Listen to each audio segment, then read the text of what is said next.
Hello Internet, my name is the Golden Stalfos, and today we're going to talk about the Fortune Teller Baba tournament thing in Dragon Ball.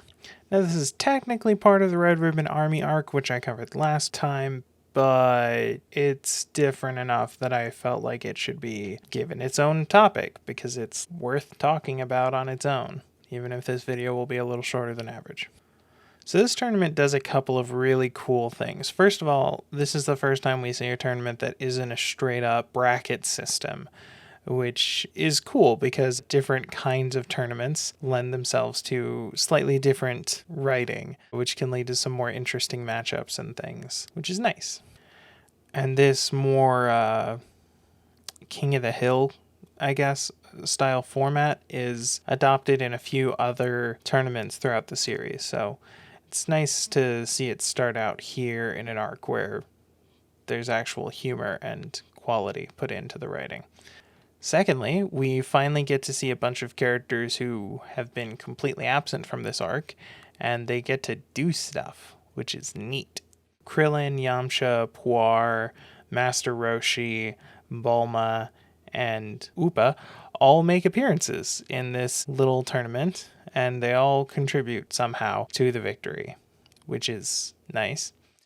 The one issue I have with this is that if they just started with Goku, they wouldn't have needed anyone else to fight. Like the other people just went up and fought to fill time and make gags, which is good, but it does feel a little bit anticlimactic knowing that, like, he could have swept the whole thing himself if he wanted to, But still, getting the whole gang together and going up against this barrage of monsters is kind of cool. I think it's really interesting that all of Baba's fighters are themed after monsters. You got Dracula, the Invisible Man, the Mummy, the Devil, I guess.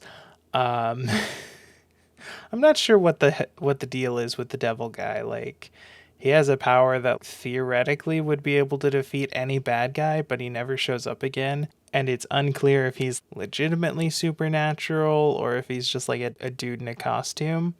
It's a little weird. And then you have an actual ghost. Like, I bet you thought Gohan broke the trend of being, spoopy monsters. But no, he's a ghost. He's the spoopiest monster. I think the battle with Gohan is actually the coolest part of this entire arc. It's actually, you know what? I'll take that back. The battle with Gohan is the coolest thing that's happened thus far in the story. Seeing Goku grow up so much. Like, when we first met Goku, he was a little kid who didn't know anything but what his grandpa had told him. And then we learned what had happened to Gohan and how tragic it was. And then we get to see Goku spend this entire arc basically looking for the memento of his grandfather that has been missing from his life for a couple of years.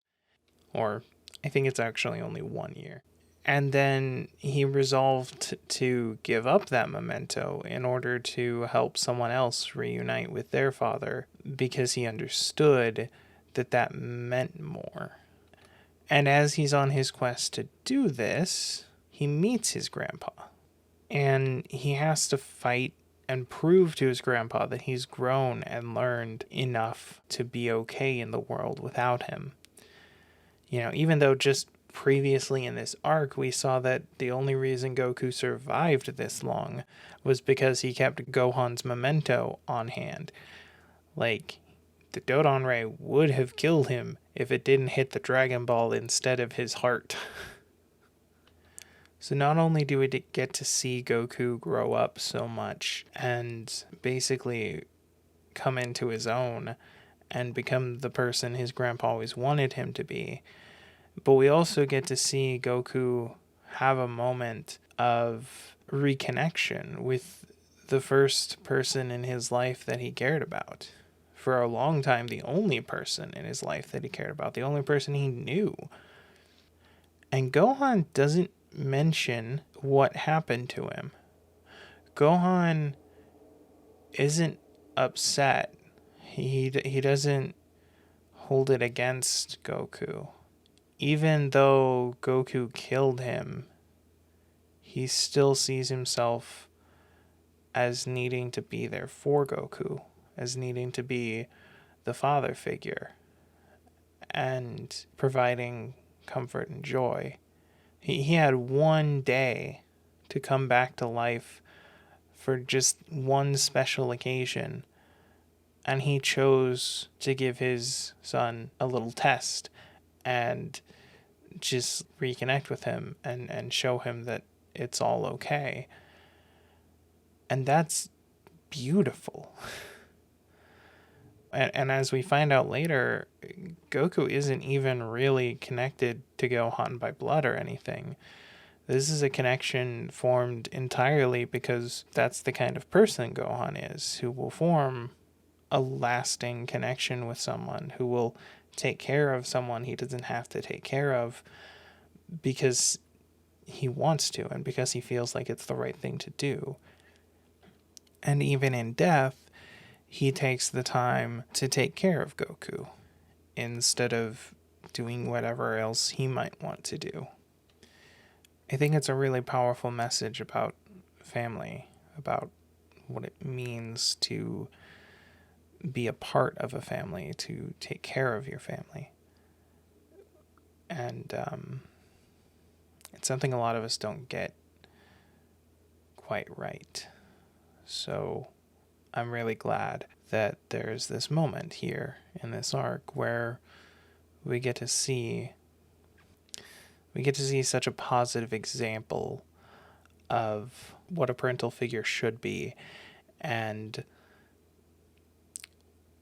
yeah, it's also a great moment for Goku, you know. He finally gets to reconnect with the person he misses most in the world and gets to understand that his life can be okay without him and he can continue to move on, which is really important.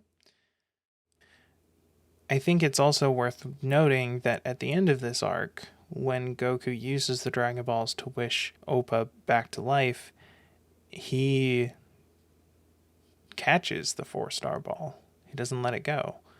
He doesn't have to go searching for it again. This is the end of his quest to reconnect with his grandfather.